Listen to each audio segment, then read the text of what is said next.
This is your place for all things Grand Rapids Griffins and all things Toledo Walleye. This is the Hockeytown West Podcast with your host, Brandon Cook and Nick Harrington. And welcome back to the Hockeytown West Podcast, your source for everything Grand Rapids Griffins and Toledo Walleye hockey. I am one of your hosts, Brandon. And I'm Nick. And we've got a ton to talk about today. The Griffins wrapped up their regular season. I took a road trip. Another podcast hosted on our Twitter. I don't know. We got a lot going on around here. But let's jump into this Monday episode, man. How are you doing? I'm awake now. The first 30 minutes of this episode, I was not. I'm still recovering from this flu. All week I battled it. We joked about me calling in, and I actually did call in. I rested for Friday and Saturday. I just slept all day. I wish I could have joined you in Toledo Saturday. Sounds like it was fun. Looks like you got a cool little quarter zip. I did pick up the Bonefish quarter zip, which was super funny because I walked around the store there and looked at everything, looked at some jerseys, debated. They still had a couple of the good ones in stock, like the glow jersey and stuff. Really kind of wanted to do that. And I saw this and I was like, I'll just grab that. I don't have many hockey quarter zips. I need a few more. And then I looked in our Discord later and I sent the link to this thing like 4 months ago. I was going like, oh my God, that's cool. And I didn't even remember that I did that. I was like, oh, I wanted it all along. So worked out great. You know, it's giving me the Will Ferrell kicking and screaming vibes. Oh, why are you going to ruin it? That's all I could think of when we recorded earlier. Yeah, I just started laughing. Recorded earlier because we've already scrapped one take of this episode. So let's try to make it through this one here. Well, we scrapped one take and about 4 intro takes here on this one. So we're good to go. But yes, I did make the trip down to Toledo to catch the walleye. I did make the trip down to Toledo to catch the walleye in action against the K-Wings for game 2 on Saturday. What an experience that was, man. First playoff game in the Huntington Center down there, and it lived up to every bit of hype we've heard. Shout out to our buddy Travis, treated me like royalty down there, man. Had me to the full setup. Won't go into too many details. We'll save them for the Toledo episode this week, but they took good care of me, and everybody else around there did too, man. You feel so welcomed in that arena, of course, because I'm a walleye fan, so that does help things. K-Wings fans that go might not get as warm of a welcoming, but at the same time, they're treated with respect, and everybody had a good time. But man, everyone that we talked to there, top-notch people, had a great time, and the action on ice was even better because the Walleye are up 2-0 in that series after this weekend. And I get to see him in Kalamazoo on Wednesday and Friday. I hate you. I wish I was going. Me too. I hope it's as good as the last 2 games, because game 1, Hawkins in the overtime, you couldn't have scripted that any better. I wish I was there for that. That alone, our buddy Hawkins scored the game winner. There was 5 walleye tossed on the ice in that game. Oh my gosh. Those 6 gotta be and there wasn't even 5 goals. But an octopus. No, that was the game I was at. Oh yeah. So that happened on Saturday. The first goal of the game there was a walleye and an octopus tossed onto the ice right next to each other. I was like, that's awesome. That's electric. I love it, every bit of this. And yeah, like I said, we won't waste too much detail, but boy, were the boys buzzing out there, and it was a good time. I love it. Can't wait to get back down to Toledo for maybe round 2, hopefully. That would be our target, I believe, to head back down there. The drive felt less painful this time. I don't know why. That's because you didn't drive the last time. I did. But the drive was painful for other reasons last time. I just maybe had one too many that night. That's why I didn't drive. 6. 6 too many? Probably. I like to join the crowd when I'm in a place, all right? I like to have a good time. Yeah, sure did. But enough of me talking Toledo, because I could probably do it for the rest of the episode. Let's jump into these Griffins game recaps here, because there's actually 3 games to talk about since our last Griffins episode. They played in Iowa on Wednesday, they played in Iowa on Friday, and they played in Milwaukee at home this past Sunday to wrap up the regular season. So go to the first Iowa game. This is back all the way to April 17th. That's how far away this was. It feels like it was a year ago at this point already to us. But this game was the Matt Luff show. I mean, the Griffins won this one 3-2 in overtime. Matt Luff scored the only regulation time goals, both in the power play. One was assisted by Rafferty and Berggren. One was assisted by Berggren and Lesperance. Matt Luff couldn't score in the shootout, apparently. He was the first shooter from Grand Rapids, and Wallstead stopped him. Jonathan Berggren gets the shootout winner for Grand Rapids, though. Kosa, a perfect shutout in the shootout, and honestly had a great night on the ice as well, stopping 27 of 29. I thought he played really well in this game, beating his counterpart across the ice, Jesper Wallstead, for the fourth time this season. He's 4-0 against him at this point, and he's the guy that everyone compares him to. So when you come out of that 4-0 so far, that's a pretty dang good start to the year. And both those goals from Luff are on the power play, so that's huge for us too, because we've gone a lot of games without a goal in the power play. PP's been bad, so that's good. And now, if Luff would have scored in the shootout, do we throw the hats or no? If it's a home game, I respect it. Obviously, it's not a hat trick, but if it's a home game, I totally respect that idea. But no, you don't. Good game from him. Good game from Bergie, getting the shootout goal and 2 assists. I mean, that's getting the apples, contributing where he can. So that's good. Yeah. And he stayed out of the box, it looks like. So that's good too. No, he didn't. He had a penalty in this game. Oh, he did. 2 minutes for hooking. My bad. Yep. His buddy Carter followed up right after. Yeah, that was an interesting period of hockey there for them. But yeah, I mean, a win is a win here. Standouts for me in this game: Hunter Johannes. Kid's been playing good. I really am happy with this signing as we head to the playoffs here. It's really, I posted this on our Twitter page during the game. I said, it's not a matter of if, but when this kid finds the back of the net. Like, he's had so many good opportunities lately. He's playing a great 200-foot game up and down the ice, and he's extremely physical. Like, he's really everything you'd want on a fourth line player in the playoffs. Yeah. It's his first pro games. It's his first pro games. He's fitting this is well. crazy. Fitting well, playing well. He's good where he's at. And it'll be interesting to see where he goes in the playoffs. Like, why do you fit him in this team? We'll get to that later. Dan Watson, though, I don't envy his choices he's going to have to make. Another note for the lineup in this one, Emmett Finney did get another game here. Nothing really much on the score sheet. He did have a shot on goal. I thought he played okay. I think he was more settled in these games than his first couple that he played with us, so that was good to see. But the lineup here was kind of, some guys definitely got a night off because we're getting closer to the playoffs, and we still hadn't had the reinforcements back from Detroit in this game. But the lineup was interesting. The combinations were kind of all over the place. And again, you can just tell it's Dan Watson trying to tweak things and make magic happen wherever he can and figure out what combinations are going to work, because he's got a tough call to make. We thought his decisions in Toledo last year for the playoffs were tough. This might be even harder. Yeah, and I'd ask too. We don't cut anybody. No, we don't cut anyone. You'll just have scratches, black aces, all those things. Which he had to cut people last year from the roster, which was extremely hard, I could tell. So yeah, that's a tough call to make as a coach. But yeah, Griffins win this one here. They pulled a little bit ahead of Rockford again in the standings, which was good in the home ice battle. But that brings us to Friday, still down in Des Moines, Iowa. And God, if we could go back and erase the tapes in this game, we would. This sucked. Yeah, we get our guys back. That's a positive. Yeah, oh man. So going into this one, the Griffins get their reinforcements from Detroit. They get Zach Aston Reese. They get Austin Zarnik. They get Simon Edvinson back. Tim Gettinger. But this is... Oh, God, yeah. And they got Gettinger back in the lineup. And we got our first glimpse of another Red Wings prospect in Shai Buium on defense.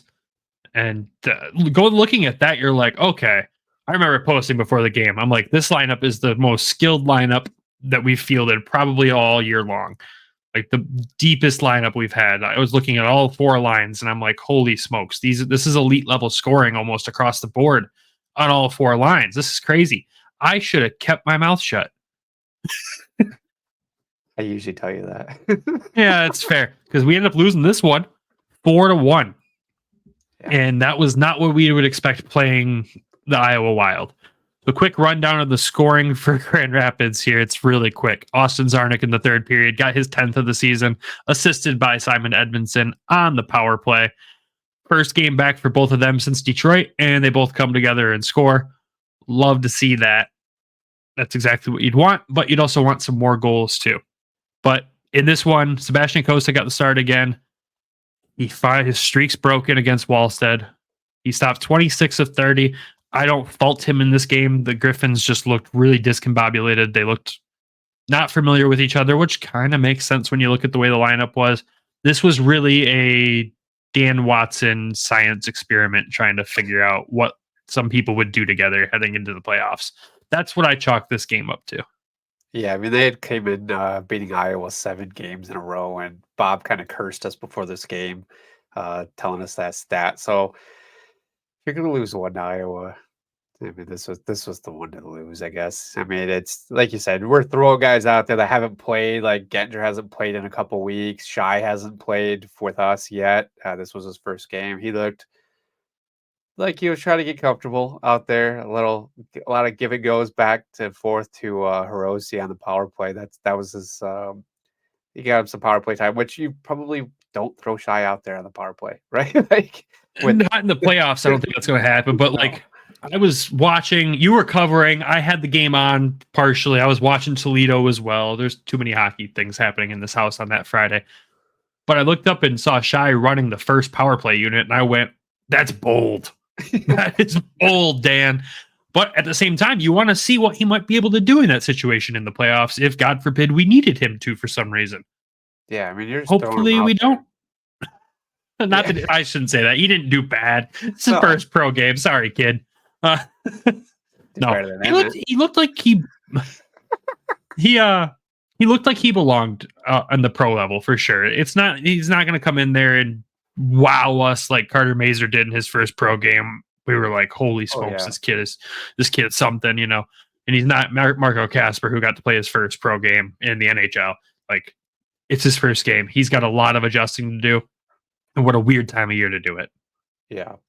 He's probably still feeling that natty championship too. So I think they signed hangover there. Ooh. I think they signed the nenext day and then they shipped him out here. So but I'm excited to see what he does for the playoffs. I mean, he's got some chemistry already with Tuo. He's played with Carter. So I mean, it's a couple pioneer guys. So should be a good transition for him. So I was surprised they threw him in right away, but I mean, they're looking to fire. Love it. What happens? So if Dan throws him out there with 2-0 game one, oh my God. I don't like that, to be honest with you. So it scares the crap out of me, but also like it could be magical for all we know. It could work. It could just flip a switch in both of them. Who knows? I mean, outside of that, though, not many other storylines in this game besides Matt Luff abusing officials again, taking that penalty. He went off on the ref after he got called for a slash. The slash call was definitely warranted, Mr. Luff, and maybe the comments afterwards weren't. But at the same time, it was near the end of the game. He was frustrated because you could tell, like, the guy, things weren't going their way. Iowa was reading passes like no other in this game. Like, they could not get anything to connect. So there was definitely frustration seeping in for everybody there. Yeah. Luff just let it out for the rest of them. Yeah, hopefully this is the last time we see this abuse of officials. It's not going to be. It's a call we've seen across the league more this year than I've ever seen in my life. I don't understand it. I don't understand if it's just something they're being told to call more. Are the officials too soft and their feelings get hurt too easily? Like, what's the deal here? Because it's not just in Grand Rapids. Like, we can complain about this one. It's not just us whining about the refs. It is across the entire American Hockey League. I don't understand it. I can't remember the last time I've seen that on a score sheet going into the season. Like, I don't remember ever seeing an abusive official there unless something like bad happened. Or the coach went off on the bench and then that ended up getting the bench minor for that or something like that. That's the only times I ever remember seeing that. And this year, I feel like it's almost on every other score sheet we look at. Yeah, it's maybe it's just them just saying, "Hey, we're tired of being yelled at, so cut it out." They're soft. They They're soft. they're probably just making up for all the times that you yell at them from the crowd. No, it's not just the Griffins thing, or I would totally agree with you. Totally agree with you there. It's interesting. But yeah, that right there wraps up this game. Again, Griffins lose this one 4-1. Rockford played at the same time that night. They played Chicago. They won. That put them back 1 point within striking distance to take home ice advantage in the first round away from us. Fortunately for us, Rockford had to go past the big bad Milwaukee Admirals the next night in Milwaukee, and Milwaukee took care of business on Saturday for us. So it kept us 1 point ahead going into Sunday's game for us against the big bad Milwaukee Admirals. So This like, game made me nervous. oh, I was terrified. But at the same time, like I thought about it when I looked at Rockford's schedule. I'm like, okay, they've got a 3-3. They got a back-to-back with 2 days of travel in there too, because they played at home on Friday, Milwaukee Saturday, and in Chicago on Sunday, which that's not a ton of travel when you look at it by hours it takes to get to those locations. But when you're a player, you go play a game, hop on a bus, go play another game, hop on a bus, go play another game. Oh, like I can only imagine how exhausting that is. So that's the only thing I knew where I was like, okay, we have a chance. Yeah. We have a chance to retain this. Milwaukee did their job for us the first time in a long time they've helped us do anything. So appreciate them there. They weren't helping us the next night. But before we jump into the next night, I think it's time we send it over to DraftKings. Get the ad read out of the way, because I think this Milwaukee game is going to stir up a few other topics that are going to take some time. So first, Nick, go read the ad. The chase for the Stanley Cup is on, and if you're looking to light the lamp, nothing beats the action at DraftKings Sportsbook, an official sports betting partner of the NHL. From the start of playoff periods all the way to hoisting of the cup, DraftKings Sportsbook has you covered with same-game parlays, live betting, odds boost, and so much more. Unfortunately, the Wings didn't make the playoffs, so I'll be betting on the Dallas Stars at a plus 1,200 to win the cup. Download the DraftKings Sportsbook app now. Use code THPN. New customers can bet $5 to get $200 instantly in bonus bets. Only on DraftKings Sportsbook with code THPN. The crowd is yours. Problem? Call 1-800-GAMBLER or visit www.1800gambler.net. In New York, call 877-8-HOPE-NY or text HOPE-NY 467369. In Connecticut, help it go for problem gambling. Call 888-789-7777 or visit ccpg.org. Please play responsibly. On behalf of Will Casino and Resort in Kansas, 21 plus age varies by jurisdiction. Void in Ontario. Bonus bets expire 168 hours after issuance. cdkng.com/football for eligibility and deposit restrictions, terms, and responsible gaming resources. And welcome back. All right, let's talk about this game. This game against Milwaukee and Grand Rapids, the final game of the regular season and the final home game of the regular season all at once. The Griffins gave us a heart attack in this one, or at least they tried to. Oh. So we were heavily scoreboard watching, or at least one of us was, the Rockford game in Chicago at that point in time during this game, because they started about a period ahead of us, basically. Yep. And at one point, Rockford was up 2-0, then Chicago tied it, and then Rockford ended up winning this game in overtime. That's important. As we're watching all this unfold, this madness of whatever this game was against the Admirals, I don't know, man. It was chaos on ice, but it was so organized at the same time. I really don't know. It's the most back and forth game I'd seen in quite a bit between these two teams, up and down the ice. But somehow the Griffins end up pulling out this win in overtime. So to run through the scoring for Grand Rapids real quick, Joel Esperance in the third period gives the Griffins their first goal of the game to tie the game at 1, assisted by Aston Reese and Hiroshi on the power play. Again, more power play goals. Love to see that. And the game winner was scored by Carter Mazer, which we thought was Austin Zarnik, but it was a nice tip by Mazer. Also, Johansson got the assist on this one as well after he carried in the play beautifully, coming from the blue line, getting in deep, getting a shot on goal, then establishing setup in their zone to get this goal. We'll talk more about him later.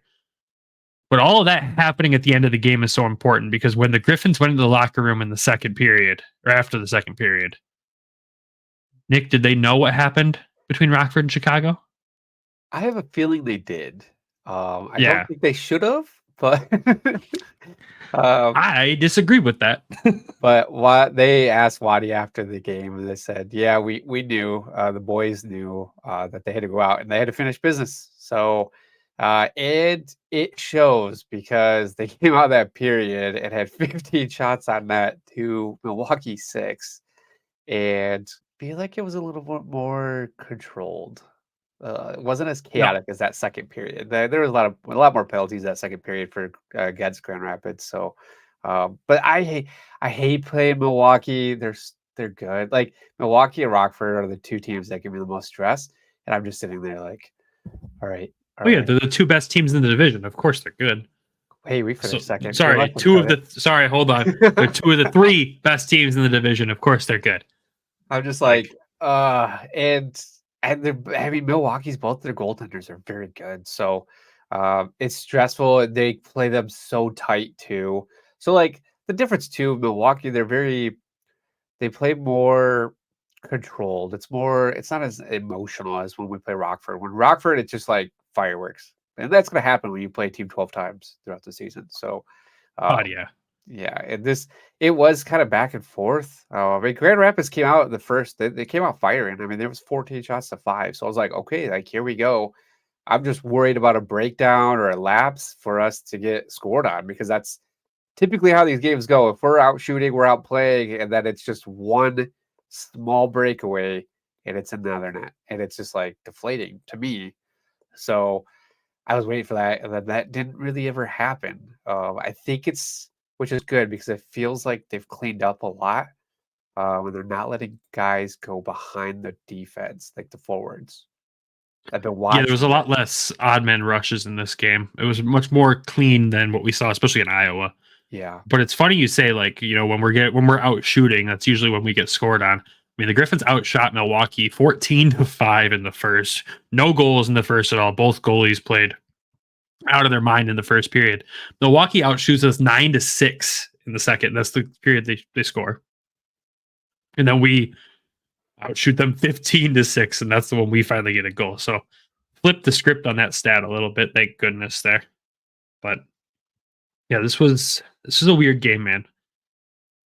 What I will say is, again, both goalies stood on their head. Troy Grosnick got the start for Milwaukee in this one. He was calm, cool, collected, but so was Sebastian Kosa. He might just have been a little bit more calm to get that edge there. And what I love is, like, we saw the chaos in the ice. There was a lot of scrums. There was a lot of pushing and shoving right before overtime as the goalies skated past each other to go to their respective nets. Little blocker bump, you know, for each other, like a respectful thing between the two of them. I caught that. And that's where you both know, like, they're both very settled in at that point. They're watching the chaos unfold in front of them, and they're probably both like, guys, come on, like, what? Let's go. And, you know, it's not like where scrums were happening in Iowa and Coast skated to the center ice line, because that did happen.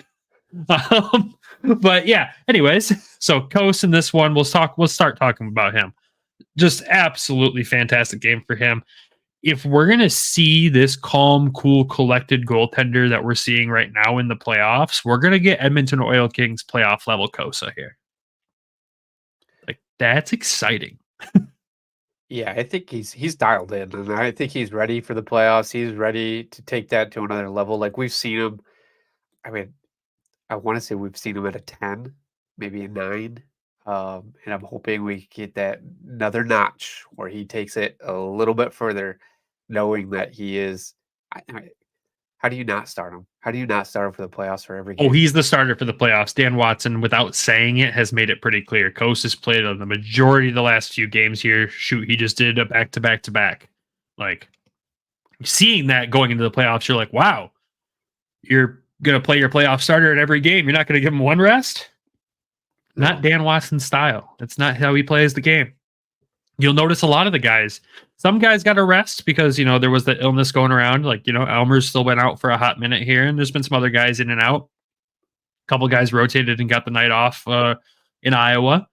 But the top guys, nope, they played. Albert played all the games down the stretch. Casper played all the games down the stretch. Berge played all the games. So did Mazer. So did Kos. Dan wants them ready to go. No break. Keep them hot. And hot is the best way to describe Kosa right now, especially that glove. My God, it's on fire. If Coase has been playing at a 10, he's about to take it to 11. I'm ready for it. I want to see it. I'm excited for playoff shutouts. That's what I want to see. Whoa. I'll put it out there. I mean, that's like the greatest goaltending I've ever seen is J.S. Shagir when he went through like that crazy freaking run. Like, let's see that replicated. Like, it's just funny to watch and see because who was Coase compared to the most before he was drafted? Who was he going to be Detroit's next? He was going to be Detroit's Vasilevsky. Yeah. At first, I didn't understand the comparison. I didn't see the play styles. They didn't look the same. I see it now. I get it. I understand where people were making that comparison because, dude, if he carries forward what we're seeing now into the NHL, he's going to be a top 5-6 goaltender in 3 or 4 years in the NHL. That's just realistically where he's going to be. And that's insane. Like, everyone doubted what we had here. The comparisons from other fans across the board where he's not going to turn out. He's going to be a bust. Granted, he's got a long way to go still, but what we've seen in his development, we watched it in Toledo. We're watching it unfold here in Grand Rapids. Now, when he goes to Detroit, is it going to start off rough? It possibly could. It started off rough on both teams at a pro level that he's gone to. At the same time, the jump from juniors to the ECHL was huge. Yeah. The jump from the ECHL to the AHL was big. The jump for a goaltender from the AHL to the NHL, I don't think is as big as those 2 jumps he had to make to get to this point. I think it's about 7 steps. Referring to the 7 goals that Wallstedt gave up. Oh, and then he turned around and got a shutout, and then his very next NHL game he got the price. So it happens, right? They're young goaltenders. Stuff like that's gonna happen. But yeah, we're seeing something very special unfold in front of our eyes here, and I hope fans are paying attention. Yeah, like I ran his stats against Ashcroft's first year and Wallstedt's first year, and he's already above both of those. So I'm excited to see what he does. They start like he'll be at Grand Rapids next year. That's where he should be. He should be the starter as long as everything goes well. And to see that start for next year, how he does, and then throughout the rest of the season to get that like sample size, I think that's going to be huge for him. Because yeah, he has had rough starts because he's transitioning leagues. Like he's already been in this league. He already knows what to expect. He already knows how to perform and do well. So and what it takes. So hopefully, to start the next summer, you start seeing him dial it in even more. Like that's what I want to see. And not to keep pumping his tires this much, but like we said at the beginning of the season during our episodes, like where do we want to see him at the end of the season? Because we didn't know what it would look like playoffs wise or anything like that. But where do we want to see him? And I think we both said we wanted to see him start to take that starting role about February, in which we saw him play more games. Then it was still pretty balanced in February. And then March came around and you started to see it lean more towards Coase. Dan wasn't ever going to say it. We know Dan Watson's not going to say who the starter in his mind is. But you started to see it on the score sheets of who was playing more and more. And then you get to April and you're like, yep, Coase is your starter. I would say even at the end of March, Coase was the starter. Again, Dan Watson's never going to say it, but he's hit the exact trajectory we wanted him to hit this season. The second half of the season, start taking over the starter spot, and then next year you come in and you are the starter. He is perfectly on that trend right now. And if he continues to follow that trend of what he said, then he is the starter here in Grand Rapids. Depending on what Detroit does, he could be there for a call-up if needed. And then the next season, you start seeing the mix of, okay, he's still in Grand Rapids starting, but he's spending more time in Detroit. He's getting more starts up there. He's getting more games up there. And I think that's the path. Now he could exceed that, and all of a sudden that year after next, he could be in Detroit as a backup. Who the heck knows? We don't know what they're going to do. I still think Detroit needs to roll with 3 goaltenders next year, but that's an off-season topic that we'll have. But again, Coase, as we're going to the playoffs right now, I'm excited for what we're going to see. I'm also excited for another guy who seemed to turn it up a notch in this Milwaukee game, and that was Albert Johansson. Albert Johansson pretty hard in this game. Like he was up and down the ice, jumping up into the rush, starting the rush from the blue line, sometimes even breaking in through the defense, getting past guys, deking guys. Like he looked like he did in that game against Belleville where he had the sick backhander again. Like that was the Albert. I'm like, yep, future NHL star right there. Like that's what I always looked at him and thought when I've seen him play like this. In this Milwaukee game, a perfect 200-foot game, great on offense, creating multiple scoring chances. He was a pest around the net, causing chaos a little bit, but at the same time, defensively played an incredible game. I thought he was going to score on that overtime. I thought he took it to the net. I thought he was going to score that. I would have lost it. Somehow I got to the ends, but yeah, I mean he got that pump, like he got his tires pumped a little bit from Steve Eisenman at the press conference from Friday of, these are the kind of the guys that we need to bring up. It's Albert, it's Bergie, Simon will already make the team, and he left an open spot for somebody else to possibly join. That's why I kind of questioned the whole Costa back and forth thing, because Steve didn't really want players doing that. So we'll see. Maybe he changes his mind later. But Albert, I'm excited for him. Like, take that next step. And it's not that he has to live in Simon's shadow now that Simon's back. Like he's getting his own opportunities. He's getting his own chances. He's taking advantage of that as well. So it's good to see that he's rolling, and hopefully we see that a little bit more in the playoffs. It gives him a little bit more, lets him off his leash, I guess. That's what I could say. Gives him that freedom to go join the rush when he needs to.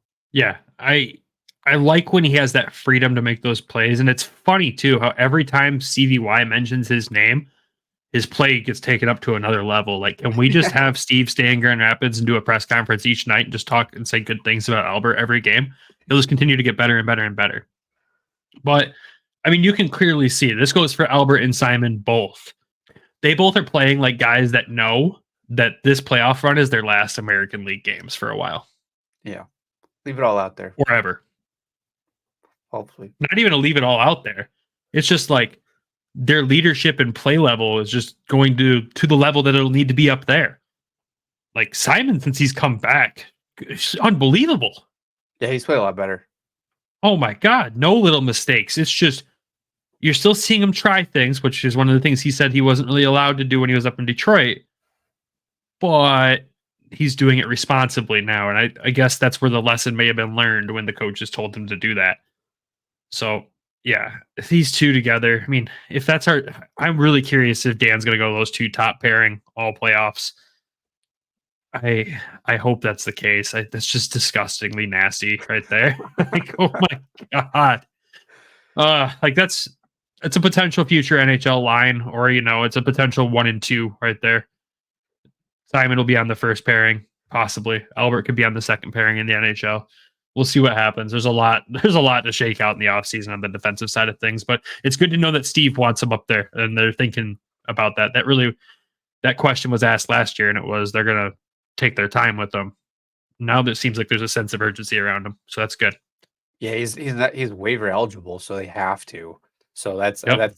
that's kind of Steve's drafted all these guys. Now he's got to find places for them. So there's no more filling them in with veteran spots. Like, these guys are ready to go. At least some of them are. Yeah. Also on the defensive side, just a quick mention from that game, Emil Viro. I thought he played a fantastic game. Super aggressive, super smart defensively. Broke up a few really good chances for Milwaukee where a guy kind of got loose from the other defender opposite of him, and he was able to go in there, clean it up, force the play into the corner. Just really smart playmaking by him. Viro this year has taken so many steps forward in his development, even with an injury that kept him out of the games. He's showing that there truly is something there. I don't know what it is, if it's NHL or, long-term AHL, I don't know. But he's definitely shown that he's more than an AHL guy that plays a lot of time in the ECHL. Yeah, he brings, like I said too, like Steve's drafted all these defensemen, but they've all got different styles. And Viro, we're still trying to figure out because there's not a huge sample size. Like, he was kind of buried last year. Played a lot of games with Toledo. This year he was injured. He comes back, then he gets injured again, and they've kind of buried him a little bit, or sheltered him a little bit, just because we have so much depth on the defense. So when we have goaltending kind of situated for the playoffs, it's this defensive stack that we now have is, I mean, we have so much depth. It's like, what do we do with all of this? So, I mean, I can see Vero kind of going in for with Rockford, taking maybe Vollender's spot because he is a little bit more aggressive. We're seeing Volley kind of get towards that little mean streak coming up, but Vero's always had that little, just that little dog in him, you know. So He's I'm got excited. that dog in him. He does have that dog in him. So I'm excited to see. And he plays. I mean, he plays a good, gritty sandpaper style. And you don't really see mistakes out of him when he does play. So he's defensively responsible, which is good. Yeah. You want to see Yeah, that? I like him. Again, I don't envy the decisions that Dan Watson has to make for the playoffs here, especially on the defensive side of things. Holy smokes, it's stacked back there. I think that's it for positives outside of this game. Besides the fact that winning this game did clinch home ice in the first round for us. That's a huge positive, huge plus. Even though for some reason in the AHL, home ice means you start in the away teams or the lower seed teams barn. We'll get there. Let's talk about the one negative standout that kind of had us both really concerned as we head into the playoffs here. And it's going to shock fans when we say what that name of that negative standout is. Because he's also the team's leading scorer this year. And that's Jonathan Berggren. I am concerned not at his ability to score goals. He's very good at that. Not at his ability to pass the puck. He's very good at that. The ability to keep his emotions in check is what I'm concerned about. And it's something that we've started to see more and more and more, especially this season, because he's kind of come out of his shell a little bit. He's showing more of the character aspect of things sometimes. And in this game, this isn't the first game we've noticed it, but this one stuck out like a sore thumb.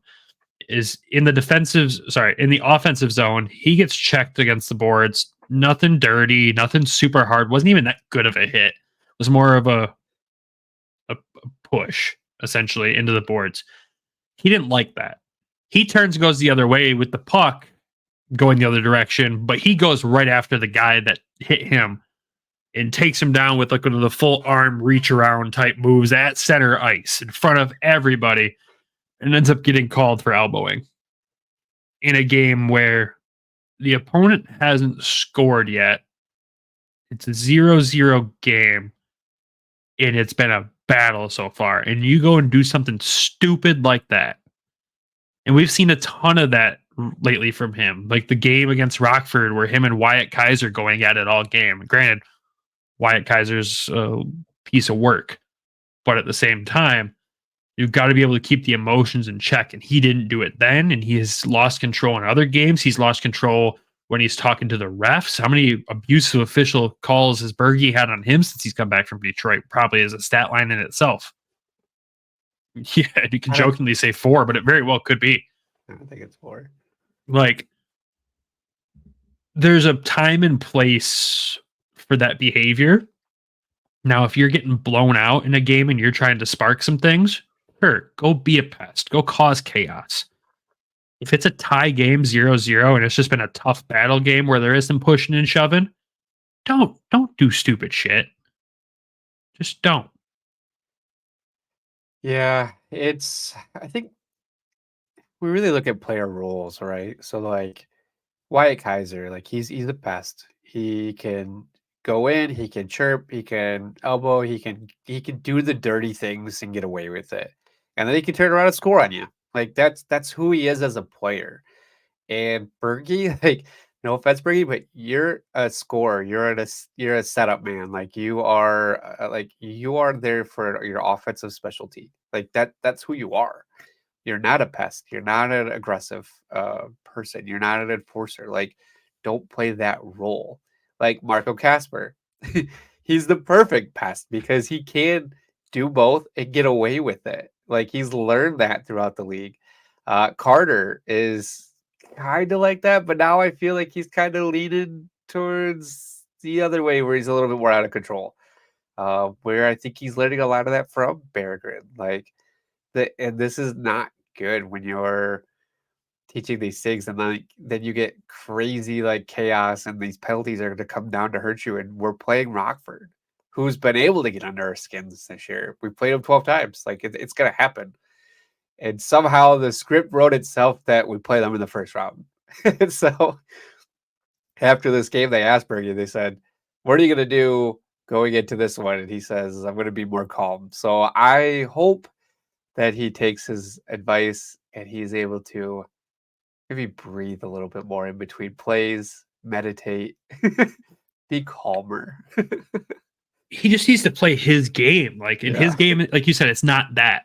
Like he's been paired up with Marco Kasper and Carter Mazur pretty much since he's been back from Detroit, even a little bit before that. And we talked all season how we wanted to see that line together. We love that line together. When that line's clicking offensively, it's unstoppable almost. They can make every other line in the AHL look like fools out there. The moment they start doing this little whatever they want to do right here, it's not just Berggren putting the team at risk with taking a penalty. It's the other guys get sucked into that behavior. They got to go bail him out. They got to go be the pest too. Like Carter Mazur in his last 5 games has 2 points. Marco Kasper, same thing. And in those 5 games too, Carter Mazur had 3 games where he was either a -2 or a -1. Like you can be a pest the right way in the right times, but you also just got to be smart with it, man. You can't be a liability. And Berggren was already a prospect who was viewed as defensively a liability. Like that's what everyone always talked about. He's bad defensively. Well, he's not this year. He's cleaned that up quite a bit. But now if you mix defensive liability in with this too, we got a disaster on our hands. And I'm sorry, if game 1, if I see him doing that stuff and I'm Dan Watson, that line split up next games. Fans aren't going to like it. They want to see those guys together out there to score. But I'm not letting that crap happen. I'm not letting that put my team at risk. Hell, I said when we were at the game, if he does that game 1, I'm benching him. Yeah, he's granted, that's an overreaction, but at the same time, like, dude, there are people behind you in the lineup that can go onto that line and play the scoring role that they need to play without doing the stupid stuff. Like, dude, Dom Shine is the perfect example of this player when you're talking American Hockey League, right? Like, he's a pest. He runs his mouth all game long. He likes to cause chaos, but he's still 5th in scoring on the team this year. And he's a +8. I don't think he's caused a lot of chaos this year. I think he's been pretty mild. He's got 73 penalty minutes this year. I feel like he's been more mild this year than he was last year. Oh, for sure. He's been more mild, but he's also knows how to run his mouth and play that game, but he does it responsibly. Respectfully. Yeah. Like, I don't know, man. It makes me nervous. Makes me nervous. I'm glad somebody asked him that. I'm glad somebody called it out because, like, it's a problem. I know the coaches are talking about it. There's no way they're not. Well, it's just weird because, like, the whole thing this beginning, and we talked about it before, is like the whole beginning of the season is we want to be respectful of the refs. Like, it was what he said, and we want to play our game and not let it affect us. And that's kind of got off the wheels the later part of the season. And I don't think it's really the true identity of this team either, but it's kind of molded into that, to be honest. It's not the identity of the team, but yeah, you're right. Like, it's a reputation, especially with the ref side of things right now. Like, hassling them has been something we're doing a lot of. And as much as I disagree with the mentality of this, the refs take a note of that stuff. What's in the league notes when they come into a game. Yeah.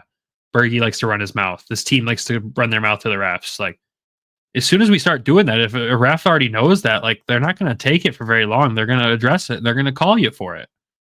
That fan again, I disagree with refs holding grudges from the game before, but whatever.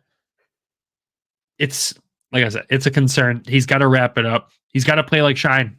You got to play like Shine in that aspect. Use your offensive skills and defensive skills that you have. Be a pest at the right time and respectfully. And Yeah. I mean, you say, like you said, Shine's calmed it down. He had 73 penalty minutes this year. He led the team in penalty minutes. Right behind him was Wyatt Newpower, who only played 34 games and had 58. Right behind Wyatt, though, is Jonathan Berggren at 58 and 53 games. That's not where you want to see him at. No. I mean, Simon Edmondson's even in the top 10 there, but the beginning of the season, he was a menace. So, yeah, I wonder what Shine had last year. I feel like he was in the box a lot more. It doesn't seem like we have a lot of penalty minutes.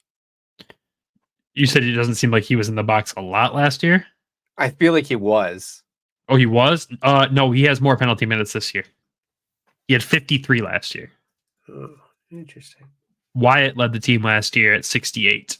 So actually, Shine outdid the most penalty minutes from last season, even.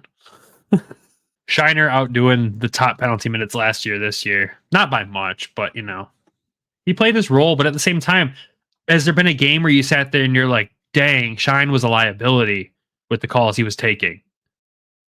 No, just the shots that he was taking. Some of the shots were wild. But at the same time, look at the points he put up this season still. Like, for Shiner to be up in the top 5 and scoring in the team in the regular season, like, that's some good depth scoring you're getting from a player that you wouldn't see it coming from. And the funniest part is, too, the guy who he convinced to join us this year, his buddy Zach Aston Reese, right behind him at 30 points. And those two pretty much played together the entire season. Yeah, so look at what that did for him there. And they were on the third line for most of the season. Third or fourth line, yeah. I mean, this season you even had, Tyler Spezia was joining them quite a bit. He played 45 games this year. He had 16 points, which isn't in the 30s, but he's still a +8 this year. Like, thinking to last year, those two guys had so much better of a year when you're talking about points and production and defensive responsibility. When you put those three together, like, that's one of our favorite lines when you put those three together. They're a blast. It's a veteran line. I mean, it helps. Or you throw Lesby in there too. Like, yeah. I don't know. That's our concern going into the playoffs. Emotions. But anything else you want to add to this Milwaukee game? I think no. I'm not going to be more negative. We're good. I'm good. Could you imagine if they actually had played LaRue in this game? Yeah, it probably would have went off the rails, but actually, that probably would have hurt him more. That's probably why they sat him. Probably smart. All right. Well, that wraps up that game there. The Griffins start off the playoffs on the road in Rockford, even though we have home ice advantage. Yeah, game 1, Saturday, is it the 27th, right? Yeah, the 27th. I had to think of the date. I know what day it is. I don't know the exact date. Leave me alone. But they start off on the road in Rockford on the 27th. Follow along on Twitter. We'll have all the highlights and coverage as we usually would for any other game. We'll do that all playoffs long. We'll make it fun. It'll be a good time. And I'm hoping the boys start off on the right foot. I think that's going to be really important. And if they can go in there and steal a game right away, it's going to make the next 3 that are at home, potential 3 at home, a lot easier on us. And I would like to be in that position. It's a best of 5, so you got to win 3. I think their whole motivation is you got to win 1 on the road. So it doesn't matter where you start, it's where you finish. And if you could steal that first one on the road, then you got what? The next 2 is it the next 2 in Grand Rapids? Yeah, first one's at home, 2 in Grand Rapids, 1 in Rockford if necessary, and then the last one would be in Grand Rapids. So maybe you could close it out at home or at home again. I mean, you got to win 3. So I don't think we're going to sweep them, but no, it's not. It would be great. Oh my God. I'd feel so much better about the playoffs if they sweep them. Yeah, me too. I feel like the consistency just hasn't been there with this team. So play style, everything, but Waddy's been playing different lineups, playing different rosters. So like it's kind of a chaotic way to get to the playoffs, but I'm excited for game 1. We'll see what rolls out there and how this team does in the first game under Waddy. What's your prediction for the series? I think it goes 5. I think it does. I think we get 3 games to 2. I think it does, and we ended a game 5 here at GR. And Rockford's good. They're fast. They're skilled. They're up front. I mean, if we can figure out I think what's been beating us is the line change. Honestly, I think the forward change, is they're sneaking behind us, and that's where the breakaways are coming. I'm not even worried about that. What are you worried about? Honestly, just the consistency piece, like you talked about. The consistency is the only thing I'm worried about. Like, are we going to see the same team bringing the same energy every single night? That's where I'm concerned, and I think they can do it. And I think they'll be. If there's a coach that's going to get them into that mindset, it's Dan Watson. Like, if we're talking going into this scenario last year with last year's coach with this year's roster, like, no, I'd be terrified. I'm not. I know they'll beat Rockford. We'll come out of this and go to the next round. I'm confident in that. I'm extremely confident in that. I think it's be 4 games. I think we win the first one, and I think we split at home, and I think we close it out on the road.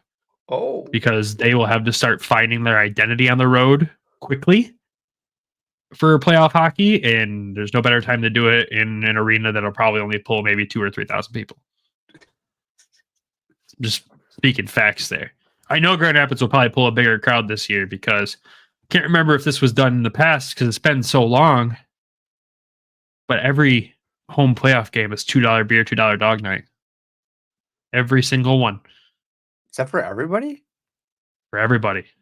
Oh, I thought it was for the playoff pass. Nope. That is for every game at home, $2 beer, $2 dogs. And we know what that does for the crowd already, usually on any game night. So that should make it pretty interesting here at Van Andel. I like to see that they did that. I think that's going to bring some extra people in. You know, I can tell Rockford's already desperate to get tickets sold. They're doing some crazy like 30 or 40% off sale right off the bat for tickets. So I know the Griffins fans will bring it.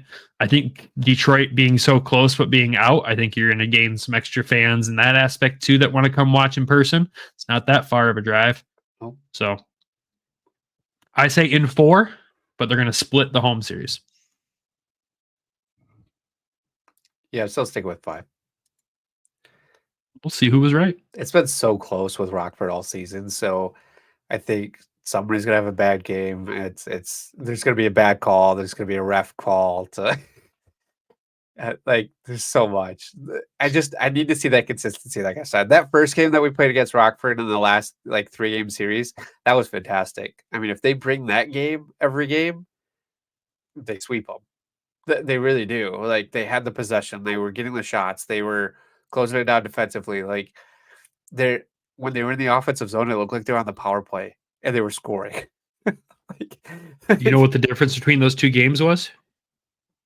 What? Keeping their emotions in check. Yeah. The first game, they didn't let anything Rockford tried to do get under their skin. Second game, different story. That will be the storyline of the first round if it goes south quickly. It'll be emotions. That'll be the storyline. But especially against this team, because this team can get right on our skin, and they have. Yep, I'm confident Dan Watson will have the boys going. I think that the leadership crew on the team itself is already an incredible one. Then you think of the coaches behind the bench. I mean, Dan Watson, Steph Julia, and Brian Lashoff. Like, I couldn't ask for a better crew going into the playoffs here. You have a goaltender who's been playing fantastic. You have a decor that's deeper than any decor I've seen go into a playoff in the AHL in a long time. And you got offensive depth that you could have 4 high scoring lines rolling. Granted, you need a grind line in the playoffs. You need that rough and tough line to balance things out. But the fact that they can have that and still have 3 really deep scoring lines, they're in a good spot. You wouldn't want Todd Nelson, coach for Hershey. I miss Todd so much, but at the same time, love Dan too. Can I get them both? Am I allowed to have that? 2 head coaches? I don't think that could work. Damn. Shout out to him. Todd Nelson got coach of the year, as he should, for what he's done in Hershey again. So, ex-Griffins coach, incredible guy. And wish him nothing but success until the finals. And if it's Grand Rapids playing them, then I hope he gets crushed. That team's so good. The team's a wagon. They really are. All right.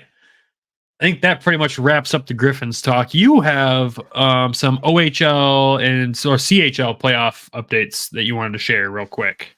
So we did touch on it last episode, so I just wanted to give a quick update.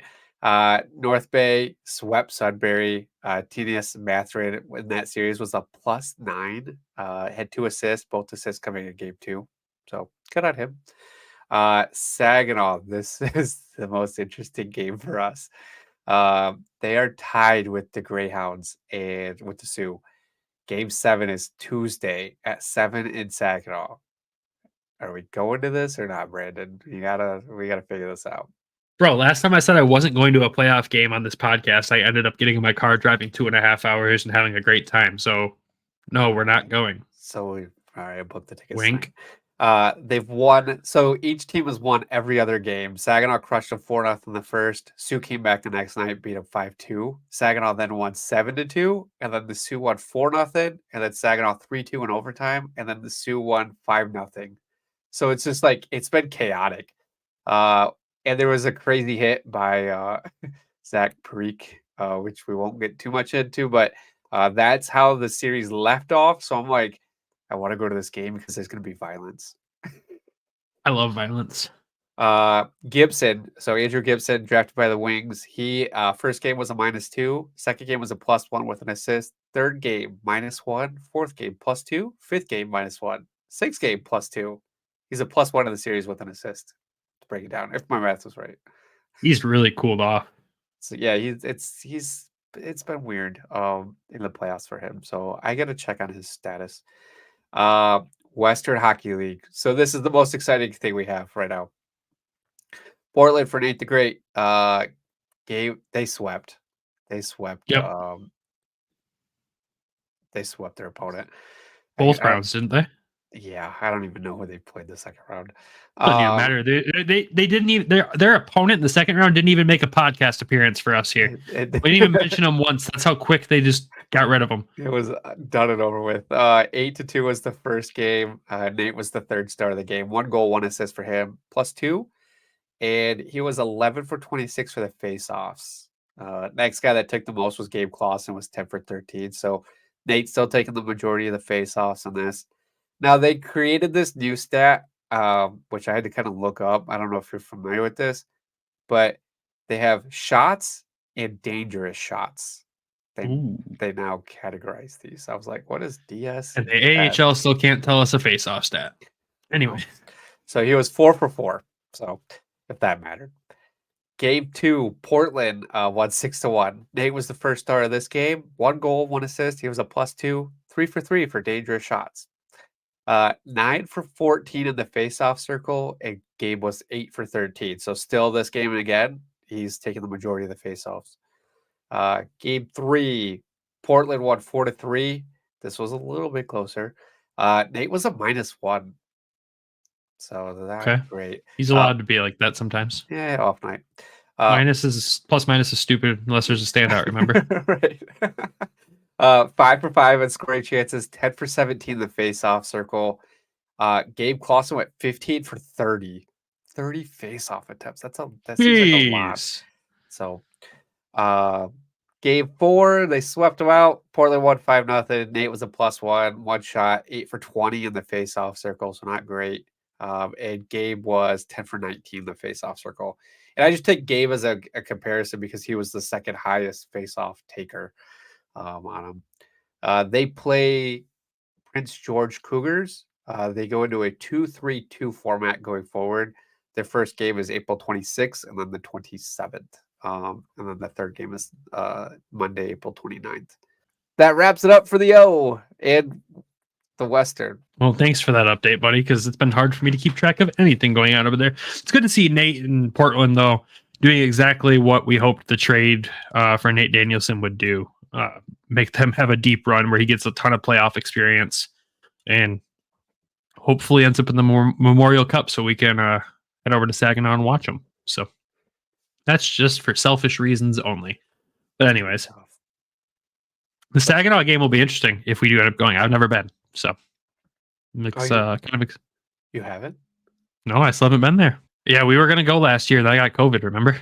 Yeah, you're welcome. We're gonna go to Game 7 for Flint in Saginaw, and I got COVID, so that didn't work. Well, anyways, good update there. Good to see some of the prospects doing well. We'll see Andrew Gibson hopefully tomorrow. Or today when this uploads. Who knows? Time isn't real anyways. With that, though, anything else you want to add this week, sir? Go Griffs. Glad we got this little break. It doesn't feel like a freaking break. No, it doesn't. This feels like no break at all. I thought what I mean by that first. Dude, if the first game was the first, I was so happy. Yeah, no break at all. What I mean by no break at all is we'll probably end up in Saginaw for Tuesday. Yep. I will be in Kalamazoo on Wednesday to watch the Walleye take on the K-Wings in Game 3. And Friday, I will be in Kalamazoo to watch the Walleye take on Kalamazoo in Game 4. If you are a Wings fan and you live in Southwest Michigan, want a short drive for high-level, high-intensity, good playoff hockey in a classic old-school hockey arena that is always lively, good chance, good vibes, a fun time, come on down to Kalamazoo. Tickets are still available. They're so cheap. They're so cheap to go to a game. It's nothing like going to an AHL game or an NHL game. It was $15 for a seat 3 rows off the ice next to the Walleye bench for Wednesday. $15. $17 with fees. Throw the family in the car, head down to Kalamazoo. It'll be a fun time. And I know for a fact on Friday, there are 2 to 3 sections near the tunnel the Walleye skate in and out of that should be 100% Toledo Walleye fans that have traveled for this game. And trust me, folks, Walleye fans travel very well, and they are very loud and very noticeable when they're in their away barn. There's many a times where we've been like, is this a home game for Toledo? Holy smokes. In Kalamazoo, it won't feel like a true home game, but they'll try their best to make it feel like one. So definitely would highly recommend go catch some ECHL playoff hockey. The Wings aren't in it. No one cares about the NHL playoffs. No one's watching, right? It's not on the TV over here next to me at all. No one's watching that. Go cheer on the Walleye. Go cheer on, Alex Doucette, Brandon Hawkins, Riley Sawchuk, Trenton Bliss, all the guys. It's a fun time. Jan Bednar. Bednar, John Letherman. Give Riley McCourt. Love. Yeah. Oh, yeah. Make your way over there. I hope to see some people out there. Outside of that, we have nothing else to add to this episode. Thank you, everyone, for tuning in. We appreciate you all. Shout out to our sponsors real quick. Everything Hockey. Go to everythinghockey.com. Use code WEST. Save 10% off your order. Pick yourself up some t-shirts, some hoodies. They do have a sweet Detroit hockey t-shirt. I don't have it on right now. Sorry. But it's red. It's sweet. It's their own special Detroit design. Definitely would recommend picking that one up. Super comfy. Fits really nice. So go check that out. Shout out to our other sponsor, DraftKings. Make sure you're using code THPN when you're betting with DraftKings. Shout out to the Hockey Podcast Network for being great partners with us. That's all we've got for the Monday episode. Everybody have a fantastic week. Go Griffins, go Walleye, and we will talk to you all on Thursday. Love you. Bye.